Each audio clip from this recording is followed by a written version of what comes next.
This amendment lays out the sense of Congress that the Secretary of Defense did not accurately assess our hypersonic capabilities when testifying before the committee.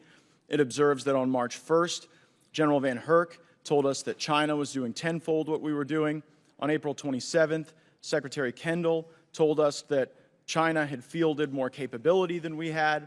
On May 12th, our distinguished chairman, Mr. Smith, said on hypersonics, I think it's really important we point out we're behind the Chinese and the Russians right now because they have deployed them. And yet on April 5th, when Secretary of Defense Austin came before us, he and I were in a bit of a disagreement about something, and I suggested that we were behind in hypersonics, and he erupted at that suggestion, saying that how could I possibly believe that we were behind in hypersonics when in fact we are. And it was a briefing that Mr. Cooper called that really, I think, informed my perspective on the issue greatly. I know we can't discuss all those elements here, but every member of this committee knows that we're behind in hypersonics. And yet we had a Secretary of Defense sit before the Congress and the rest of the country and just lose it at the suggestion that we were. And for us to continue to gain this, the reason this is important for the sense of Congress is because for us to gain the confidence of the members we need to pass these bills, it's really important, I think, that we reflect on this specific capability,